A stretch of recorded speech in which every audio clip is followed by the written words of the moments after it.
Sejamos acolhidos pela graça de nosso Senhor Jesus Cristo, pelo amor de Deus que é Pai e Mãe e pela comunhão do Espírito Santo na leitura do Evangelho que vocês farão aí, de preferência, se estiverem juntos, conversar sobre esse trecho, que é o de Mateus, no capítulo 9, do versículo 9 ao versículo 13, para este domingo, 11 de maio de 2023. Em nome do Pai, do Filho e do Espírito Santo. Amém. Logo após a vinheta, refletiremos juntos.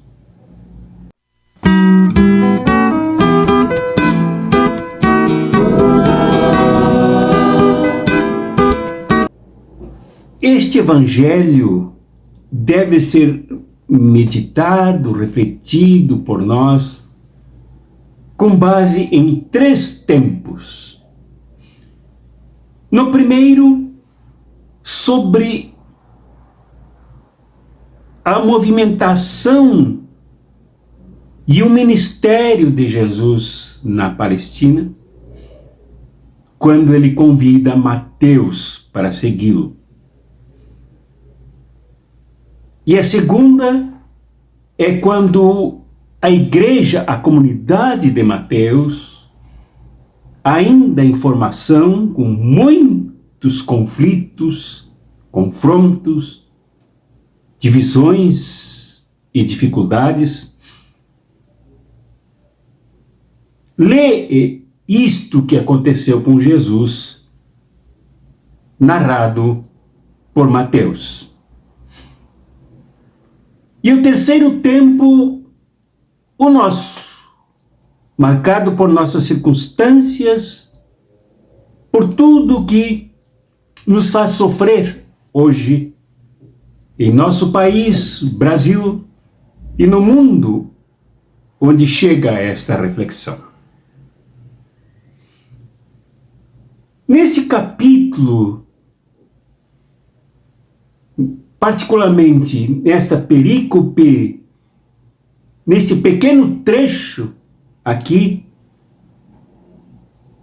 no contexto de todas as missões preocupadas, misericordiosas de Jesus, no meio do povo da Palestina, andando de barco, a pé, a cavalo, na companhia dos seus discípulos ou sozinho, vê-se que Jesus, evidentemente, na leitura do contexto se percebe isso, tem uma visão bem diferenciada do que terá depois a comunidade de Mateus. A visão de Jesus não toma como ponto de partida o rabinato, as preocupações dos rabinos judaicos, agora vivendo uma crise tremenda, no ano 90, com Jerusalém e o seu templo devastados, destruídos, incendiados, procurando encontrar um caminho. E a comunidade de Mateus em 90, comunidade cristã composta de seguidores e seguidoras de Jesus, discípulos e discípulas de Jesus, querendo se alojar como um segmento do judaísmo. Daí os conflitos. No entanto, num primeiro momento, o que se vê com Jesus é que ele se encontra com Mateus, conforme esta narrativa que que fala que Jesus foi acompanhado sempre por publicanos e pecadores, pois Mateus era publicano e também era certamente um pecador, conforme a noção desse evangelho. Pecadores conforme a definição que Mateus dá.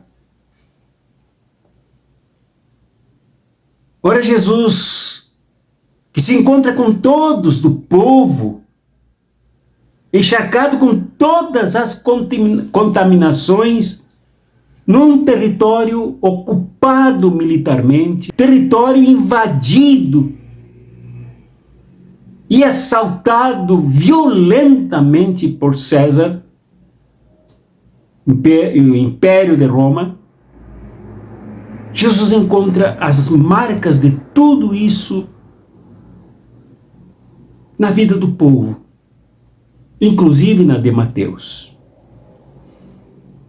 Em conversa com Mateus, se percebe que isso ocorre antes do convite e depois do convite, principalmente depois, quando Jesus vai à alfândega, que era um escritório terceirizado a serviço dos interesses do Império Romano na cobrança de impostos, que se dava a ferro e a fogo, arrancando do povo taxas pesadíssimas que o oprimia, sem recursos para tratamento da saúde, para habitação, para locomoção, para a sua sobrevivência mínima. No encontro com Mateus, ou Levi, como o chama Marcos, Jesus, depois de uma missão marcante, o convida: vem e segue-me. E Mateus,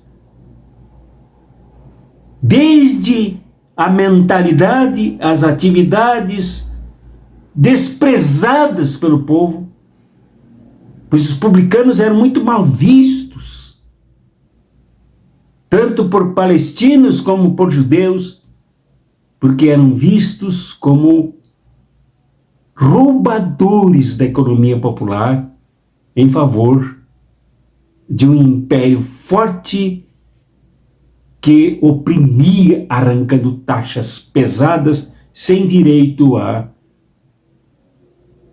economia por parte do povo. Pois Jesus convida Mateus: vem e segue-me. E ele o seguiu. Mais tarde, na casa deste, que agora certamente é um publicano arrependido, certamente é um ex-publicano, é um ex-funcionário da alfândega, é agora alguém que não é mais norteado pela ideologia do império ocupante desta região, massacrante desta região, mas agora é um discípulo de Jesus. Na casa dele se encontram muitos outros publicanos para a refeição, para a partilha do pão, da comida, com Jesus e os convidadas. Aqui nesta casa, um outro grupo que representa mais tarde a própria comunidade de Mateus, com quem os seguidores de Jesus tentam uma convivência difícil, complexa, ferina. Um outro grupo de fariseus que certamente representavam os rabinos de uma religião em crise, de uma religião destroçada, porque sem o seu templo esta religião não consegue se expressar. Tenta agora também a aproximação com os seguidores e seguidoras de Jesus. Criticam Jesus por comer com publicanos e pecadores, por se aproximar de publicanos e pecadores. Isto é, por conviver com esta gente uma linguagem muito própria dos opressores, esta gente que não faz parte do figurino religioso, ético e social daqueles que tentam tomar de assalto a comunidade de Mateus. E Jesus dá uma resposta que explica muito mais sobre os tais pecadores e publicanos e desmascara os tais seguidores do rabinato, os tais fariseus. Diz: não vim para os sãos, mas para os doentes.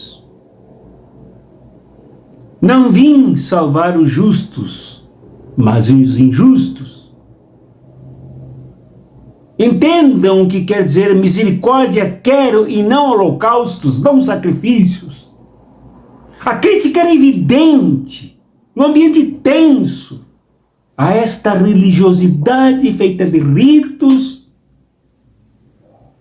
feita de raízes que não significavam absolutamente nada agora, porque eram colaboracionistas da destruição do povo. Veremos isso mais claramente no domingo que vem com o próximo evangelho. Isto é, os adeptos dos holocaustos, do culto da matança, como diz Oséias, da matança de animais, ao ponto de, lá em Oséias, Deus lhe dizer: por acaso eu como carne de touro e bebo sangue de carneiro? No entanto, este culto que busca o perdão de pecados, principalmente para estes que Jesus busca, este culto não serve, essa liturgia, esta religiosidade é desprezada por Jesus e mais tarde pela igreja de Mateus. O que importa para Jesus são os publicanos e pecadores. E Mateus, ao longo desse capítulo, dá uma ideia de quem são esses pecadores, que aqui ele não define. No capítulo 7, ele se referirá a uma mulher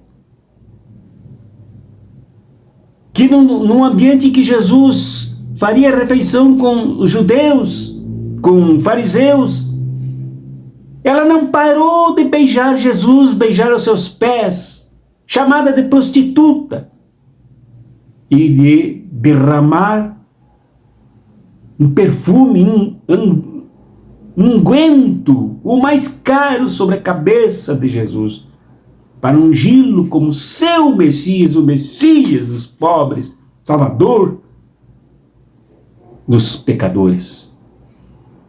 Jesus não a recriminou, Jesus a acolheu. Provavelmente ela faça parte desses pecadores, como todas as prostitutas ali, exploradas, saqueadas, usadas como produto de consumo sexual, às escondidas, como os fariseus costumavam fazer. E esses pecadores também eram lá os ditos pagãos da Galileia. Como, por exemplo, a moça que ardia em febre, que morreu e que Jesus reanimou. Filha de familiares romanos, invasores da Galileia, invasores desta região. Como tantos outros doentes, coxos e cegos, todos eles desprezados e explorados, deles retirados os últimos vinténs, as últimas moedas para sustentar o poderio militar invasor. Esses são os pecadores. Como mais tarde, no domingo que vem, veremos, aqueles que sem pastor zigue-zagueiam perdidos, sem nenhuma orientação de quem Jesus tem compaixão. São os pecadores. Isto é, aqueles que não seguem a pressão também, se havia o Império Romano de um lado, havia também a religião farisaica imposta pelos fariseus do outro, que tentava se impor pela obrigatoriedade opressiva da obediência às suas mais de 613 leis. Obrigando pobres, prostitutas, doentes, coxos, cegos a obedecerem à lei, até porque estas pessoas esvaídas eram consideradas nessa sua situação como consequência do pecado por não obedecerem à lei. Essas eram as pecadoras que Jesus agregava e que eram agora as suas companhias na partilha do alimento na casa de Mateus. Ali estava a comunidade de Mateus, com esses pobres, com os publicanos e pecadores. Esta é a comunidade primitiva com quem Mateus organizou a sua missão e em cuja casa Jesus mesmo começou a reunir seus discípulos e suas discípulas com misericórdia. A palavra misericórdia aqui não é colocada fortuitamente. É exatamente a palavra designativa do caráter de Jesus, o caráter da missão de Jesus, do discipulado que Jesus estendeu a Mateus e a tantos outros e outras. Miséria quer dizer miséria, córdia, coração, colocado ao lado daqueles que padecem das mais triturantes misérias, que não são matéria de discurso, de sermão, de poesia, mas são agenda do sofrimento de um povo. É isso que Jesus quer, misericórdia. Que os seus discípulos e seus discípulos se coloquem no meio do povo. Como conclama Mateus. No meio do povo, como Jesus sempre se colocou desde o início da sua trajetória pelo reino. E lá no meio dos publicanos, isto é, aqueles que têm uma vida facínora, de traição, de terceirização da responsabilidade para com o seu povo, que vendem seus compromissos que deveriam ser entregues ao povo para o inimigo estrangeiro. Estes devem ser resgatados em favor do povo e da missão que Jesus entregava, como ocorreu com Mateus. Isto é viver da misericórdia. Não timbrar as pessoas a partir de preconceitos, por mais aparentemente sagrados, dogmáticos. Parte do calendário e da catequese da ortodoxia. Mas se misturar entre os que realmente se degradam, são degradados, entre as pessoas que são destroçadas por estas forças que aí oprimem, massacram, desnaturalizam a felicidade do ser humano. Esta é a leitura que devemos fazer desse trecho, usando como que binóculos, através das duas lentes da narrativa contada sobre o que ocorreu, contada por Mateus sobre o que ocorreu a partir de Jesus, e a outra lente da vivência da comunidade de Mateus, da tentativa de construir um povo de seguidores e seguidoras de Jesus em meio a tantos conflitos provocados pelos fariseus.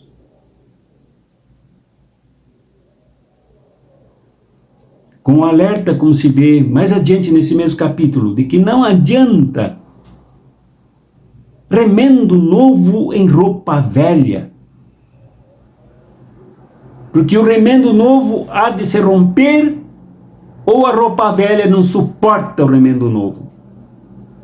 Nem vinho novo em odres velhos, porque o vinho novo há de romper os odres velhos, ou o vinho velho nos odres velhos apodrecem o vinho novo.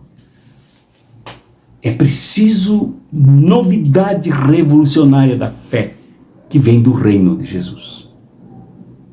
É o que se vê aqui em Mateus. A misericórdia é isso. Então, ao lermos com as duas lentes, do que ocorreu com Jesus e do que vivenciou a comunidade de Mateus, nos sentimos iluminados a nos interpretarmos hoje, entendendo que o nosso lugar como cristãos e cristãs não é o lado daqueles que, na hora H, ainda buscam salvar a doutrina moralista, a doutrina opressiva, a doutrina que exclui, a doutrina do puritanismo que não permite a inclusão dos que ela considera como sujos, pecadores. Nosso lugar, pelo contrário, como seguidores de Jesus, é entre os mais pecadores possíveis. Juntos com eles, criarmos o ambiente do reino e da comunidade da fé. Chega de ambiente santificado. Chega de ambiente fechado em torno dos sagrados interesses dos donos dessas instituições. Nosso lugar é no meio daqueles que mais padecem e se abrem para a misericórdia. Meu irmão, minha irmã, que esta misericórdia seja a mesma força que tome conta de ti e de mim, nos resgatando da hipocrisia e do veneno das víboras, que, cheias de doutrinas e de moralismo, machucam ainda mais as pessoas que já são feridas. Que esta misericórdia daquele que veio curar os doentes, e não os sãos que não precisam, ou os que se acham super sãos. Que a misericórdia daquele que veio salvar os injustos, ou assim considerados por aqueles que se sentem justos e justificados, seja a mesma que nos empurre para o lado desse Cristo que está aí no meio dos publicanos e pecadores. Que esta misericórdia, meu irmão, minha irmã, seja a que mexa e remexa em ti e em mim, de tal forma que nos faça romper com todos os vícios que tentam manobrar a nossa fé e matar a energia do reino em nós. Que isso ocorra contigo, onde quer que tu estejas neste país ou em outro lugar do mundo onde chegar esta mensagem. E se quiseres uma atenção especial, um cuidado especial, orientação, entre em contato. Nós queremos seguir Jesus, nos desprendendo do farisaísmo, da hipocrisia e dos venenos das víboras que picam os que já sofrem, envenenando-os ainda mais. Que a bênção de Jesus Cristo, que aí está entre os doentes e injustos, pleno de misericórdia, totalmente ao lado dos sofrimentos e misérias de todas as espécies. Que o amor de Deus Pai e Mãe te impulsione de tal forma e que a comunhão do Espírito Santo, da Santa Ruá, do sopro novo, faça de ti uma nova humanidade e te abençoe, te libertando de todos os complexos demoníacos dos religiosos que te querem prender e amarrar nas suas cordas, cujas pontas estão lá nas mãos dos poderosos deste mundo. Em nome do Pai, e do Filho, e do Espírito Santo. Amém.